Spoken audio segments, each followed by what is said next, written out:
Hello everyone, welcome to BSA. आज मैं आप सभी के लिए लेकर आ गया हूँ 10 और मोस्ट इंपॉर्टेंट क्वेश्चन जो आपके बोर्ड एग्जाम के लिए बहुत इंपॉर्टेंट है।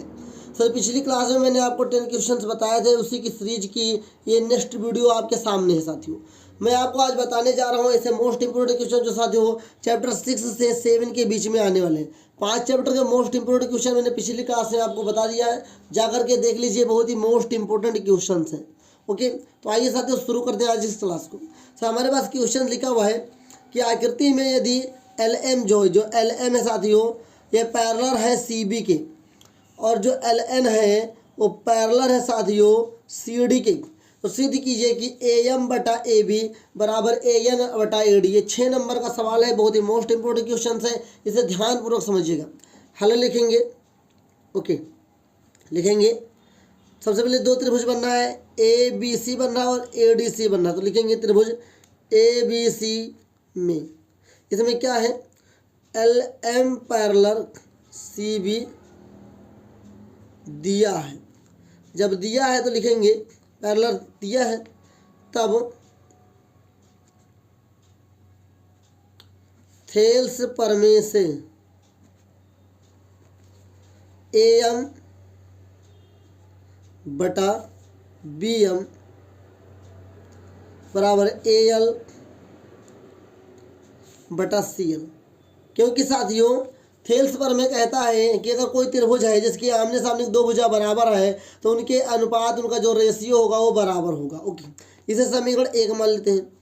दोबारा अब त्रिभुज ए डी सी में जो एल एन है वो पैरेलल है सी डी, ए भी दिया है, तब थेल्स प्रमेय से क्या होगा प्यारे बच्चों, ध्यान से देखिएगा। ए एल और सी एल, तो A L upon C L बराबर होगा A N upon D N. Okay, समीकरण 2 अगर हम ध्यान से देखें समीकरण 1 और 2 में, तो यहाँ पर ए एल सी एल है, यहाँ पर भी ए एल सी एल है, तो इसमें हम कॉमन ले लेंगे और ये कट जाएगा, तो लिख देंगे साथियों समीकरण 1 व 2 से, समीकरण 1 व 2 से यहाँ से ए एल सी एल इसके बराबर है, तो जहाँ ए एल सी एल है हम इसको हटा के यहाँ पर रख देंगे इसको, तो हो जाएगा ए एम बटा बी एम बराबर A N upon D N. Okay, अब ध्यान दीजिए हमें सिद्ध क्या करना था, लिख लेंगे। सबसे पहले सवाल को उतारने के बाद लिख लेंगे सिद्ध करना है कि, क्या सिद्ध करना है मेरे बच्चों, ए एम बटा ए बी बराबर ए एन बटा ए डी, ये सिद्ध करना था। तो अगर देखिए ए एम तो हमारे पास है बस ए बी नहीं है, तो ए बी कैसे लाएंगे, ध्यान से देखिएगा मैं क्या करने जा रहा हूँ, ध्यान से देखिएगा। सबसे पहले इसे व्युत्क्रम करेंगे, तो लिखेंगे व्युत्क्रम करने पर, व्युत्क्रम मतलब इसका उल्टा करने पर बच्चों, इसको उल्टेंगे तो हो जाएगा बी एम बटा ए एम बराबर ए एन फिर डी एन। फिर दोनों बच्चों में एक एक जोड़ने पर लिख देंगे, करने पर हुआ, करने पर फिर लिख देंगे दोनों पक्षों में एक जोड़ने, जब एक जोड़ेंगे तो क्या हो जाएगा बी एम बटा ए एम प्लस 1 बराबर ए एन बटा डी एन। क्या मैंने गलत कर दी, हाँ यहाँ पे मैंने पलटा नहीं, इसको पलटेंगे तो ये भी डी एन हो जाएगा ऊपर और ये भी ए एन नीचे हो जाएगा, तो ऊपर मैं क्या लिख दूंगा, ये डी एन ऊपर हो जाएगा और ए एन नीचे हो जाएगा। ओके, प्लस 1 करेंगे। अब देखिए ध्यान से, इसको ए एम एक एम ए एम हो जाएगा, तो B M plus A M बटा ए एम बराबर D N plus A N हो जाएगा बटा ए एन। अब ध्यान दीजिएगा, जब B M plus A M जोड़ेंगे तो B M plus A M क्या बनेगा, ए बी बनेगा, और यहाँ पर ए एन और जब डी एन जोड़ेंगे तो ए डी बनेगा। तो ध्यान से देखिएगा, तो यहाँ पे क्या हो जाएगा, यहाँ ऊपर हो जाएगा ए बी बटा ए एम, यहाँ पर क्या हो जाएगा ए डी बटा ए एन। और हमें सिद्ध क्या करना था, ए एम बटा ए बी, यहाँ पर एम नीचे आ रहा था, यहाँ पर लिख देंगे। इसके बाद इसको जो मैं लिखने जा रहा हूँ इसके नीचे लिखिएगा आप लोग, तो लिखेंगे पुनः व्युत्क्रम करने पर, जब पुनः व्युत्क्रम करेंगे साथियों तो क्या हो जाएगा, ये एम ऊपर चला जाएगा, मतलब ए एम बटा ए बी बराबर ए एन बटा ए डी। और यही हमको सिद्ध करना था, यहाँ लिख देंगे हैंस प्रूव्ड। ये 6 नंबर का प्रश्न है, बहुत ही इंपॉर्टेंट प्रश्न है। बस अगर आप ध्यानपूर्वक देंगे, ध्यानपूर्वक प्रैक्टिस करेंगे तो ये सवाल आपको समझ में आएगा, और इस प्रकार का कोई भी प्रश्न आएगा तो आप उसे लगा पाएंगे। अब देखिए क्वेश्चन नंबर 12 हमारे पास लिखा हुआ है, और आज के अनुसार दूसरा प्रश्न है। लिखा आकृति में जो डी ई है ये पैरेलल है प्यारे बच्चों ओ क्यू के, और जो यहाँ पर डी एफ है ये पैरेलल है ओ आर के। तो दर्शाना हमें है कि ये एफ जो है क्यू आर के बराबर है या पैरेलल है या नहीं। तो देखिए हल करते हैं, लिखेंगे हल। ओके, लिख लेंगे दिया है कि D E parallel O Q comma D F parallel O R. सिद्ध करना क्या है ये लिख लेंगे, सिद्ध करना है कि ई F parallel Q are. Okay, तो आइए हल करते हैं। पहले त्रिभुज लेंगे पी ओ क्यू, लिखेंगे त्रिभुज पी ओ क्यू में, इसमें क्या है, इसमें साथियों डी ई पैरेलल है ओ क्यू के, तब क्या है थेल्स प्रमेय से, तब थेल्स प्रमेय से क्या होगा कि इसका रेशियो लेंगे, मतलब पीई बटा ई क्यू बराबर होगा पीडी बटा डी ओ। इसे समीकरण हम लोग 1 मान लेंगे। अब ध्यान से देखिएगा, पुनः अब क्या करेंगे भैया, अब त्रिभुज पी ओ आर में, इसमें क्या है प्यारे बच्चों, जो डी एफ है वो पैरेलल है ओ आर के। तो ध्यान से देखिएगा तभी आप समझ पाएंगे, अन्यथा आप समझ ही नहीं पाएंगे। तो देखेंगे तो इसमें क्या है D F parallel O R, ये दे के रखा है, ब्रैकेट में लिख भी सकते हैं, दिया है। तब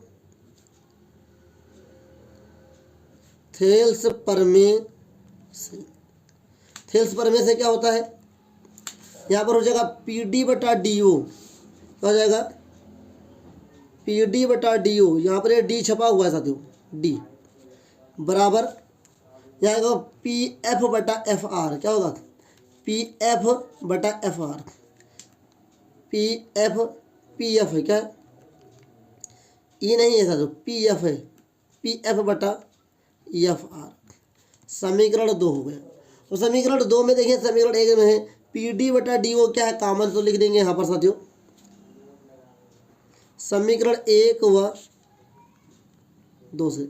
समीकरण 1 व 2 से अगर हम बात करेंगे ध्यानपूर्वक, तो ध्यान से देखिएगा ये दोनों कॉमन हो जाएंगे, तो हो जाएगा आपका पी ई बटा ई क्यू बराबर पी एफ बटा एफ आर। ये क्या है समानुपातिक है, तो लिख देंगे चूंकि भुजाएं समानुपातिक हैं, अतः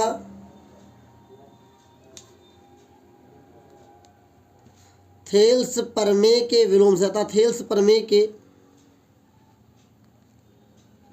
विलोम से E F parallel Q R hence proved, Hindi में बोल सकते हैं आप इत सिद्धम। उम्मीद करता हूँ आपको समझ में आया होगा कि जहाँ पर साथियों भुजाएं समानुपातिक होते हैं वहाँ पर थेल्स प्रमेय का विलोम लगता है, और उसके अनुसार साथियों दो भुजाएं क्या हो जाती हैं पैरेलल हो जाती हैं। उम्मीद करता हूँ ये क्वेश्चन भी आपको समझ में आएगा। ये सब क्वेश्चन 4 और 6 नंबर के क्वेश्चन हैं, इससे नीचे क्वेश्चन नहीं होते हैं। उम्मीद करता हूँ ये प्रश्न आपको समझ में आया होगा। अगर कोई डाउट हो कमेंट करके पूछ लीजिए। और आइए इसी क्रम हम लोग अगले प्रश्न की ओर चलते हैं। जैसे क्वेश्चन नंबर 13 लिखा हुआ है, निर्धारित कीजिए कि क्या बिंदु 5, -2, 6, 4 और 7, -2 एक समद्विबाहु त्रिभुज है। समद्विबाहु त्रिभुज का मतलब होता है साथियों ऐसा त्रिभुज जिसकी तीनों भुजाएं बराबर होती हैं। तो आइए मैं हल करके दिखाता हूँ आपको सामने एक ऐसा प्रश्न हल होगा। देखिए ध्यान से हल लिखेंगे। इसे हम ए मानते हैं, इसे हम बी मानते हैं, इसे हम लोग सी मानते हैं। तो दिया है, लिख लेंगे, दिया है कि ए बराबर 5, -2, बी बराबर 6, 4, सी बराबर 7, -2। तो मेरे प्यारे बच्चों जो मैं आपको समझाने जा रहा हूँ ध्यान से देखिएगा। सबसे पहले हमें निकालना होगा ए बी। तो यहाँ पे दूरी का सूत्र लगाएंगे और ए बी बराबर सूत्र होता है x2 - x1 का whole of square plus y2 - y1 का होल ऑफ स्क्वायर। अब ए बी पहले निकालेंगे। तो ए बी जब लिया जाता है तो ए बी वाला जब लेंगे तो हमारे पास इसको और इसको यूज करेंगे। तो यहाँ पर x1 का मान ये, y1 का मान ये और x2 का मान ये और y2 का मान ये हो जाएगा। तो अगर x2 की बात करें तो यहाँ पर 6 हो जाएगा प्यारे बच्चों, और x1 की बात करें तो यहाँ पर 5 हो जाएगा whole of square plus y2 की बात करेंगे 4 होगा, माइनस यहाँ पर लगा है और यहाँ पर ध्यान दीजिएगा y1 का मान भी माइनस है तो माइनस माइनस हो जाएगा +2 का होल ऑफ स्क्वायर। ब्रेकेट में 6 में से 5 जाएगा 1 का होल ऑफ स्क्वायर प्लस 4 2 6 का होल ऑफ स्क्वायर। तो मैं कह दूंगा आपको कि ब्रेकेट लगा दूंगा और 1 का स्क्वायर 1 होगा, 6 का स्क्वायर 36। तो ब्रेकेट रूट के अंदर हो जाएगा 37 इकाई। क्या बोल रहे इसे? इकाई। ओके ध्यान दीजिएगा। ये अपना ए बी का मान निकल। अब हम लोग निकालेंगे बी सी। इसके बाद निकालेंगे बी सी। तो बी सी क्या देखिए रखा है 6, 4 और 7, -2। इस बार क्या होगा x1 का मान ये होगा, y1 का मान ये होगा, x2 का मान ये होगा, y2 का मान ये होगा। अब इसका भी दूरी के सूत्र से निकालेंगे तो क्या लगेगा x2 - x1 और y2 - y1 का होल ऑफ स्क्वायर, बीच में होता है प्लस। तो ब्रैकेट लगा देंगे प्यारे बच्चों और ये आपका क्या हो जाएगा x2 का मान कितना देखिए रखा 7 - x1 का मान कितना है 6 होल ऑफ स्क्वायर प्लस लगाएंगे y2 का मान -2 है माइनस y1 का मान 4 देखिएगा होल ऑफ स्क्वायर। 7 में से 6 जाएगा तो 1 बचेगा तो √1 का square plus minus minus plus होगा -6 का होल ऑफ स्क्वायर। तो यहाँ पे क्या हो जाएगा प्यारे बच्चों ये हो जाएगा 1 का स्क्वायर 1, 6 का स्क्वायर 36। तो क्या हो जाएगा √ साथियों 37 इकाई। क्या हो जाएगा 37 इकाई। ओके अब हमें निकालना है सी ए। तो हम लोग लिखा देंगे सी ए।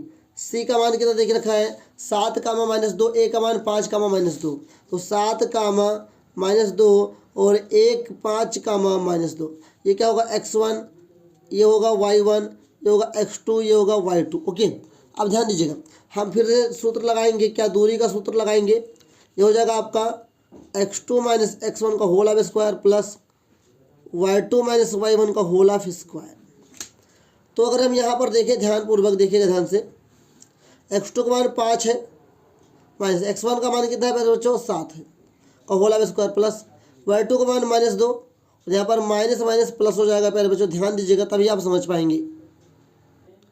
तो यहाँ पर यह 2 हो जाएगा 2 का होल ऑफ स्क्वायर। तो देखिए ध्यान से √5 में से 7 जाएगा तो -2 बचेगा और यहाँ पर क्या बचा 0 0 का होल ऑफ स्क्वायर 0 होगा। तो यहाँ क्या बचा 2 लगाएंगे तो √ कितना हो जाएगा 2 दूनी 4।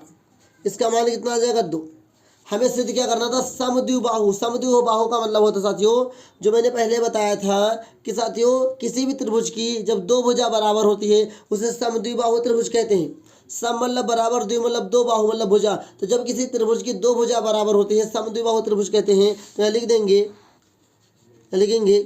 अतः लिख देंगे यहाँ लिख देंगे चूंकि ए बी बराबर B C does not equal C A.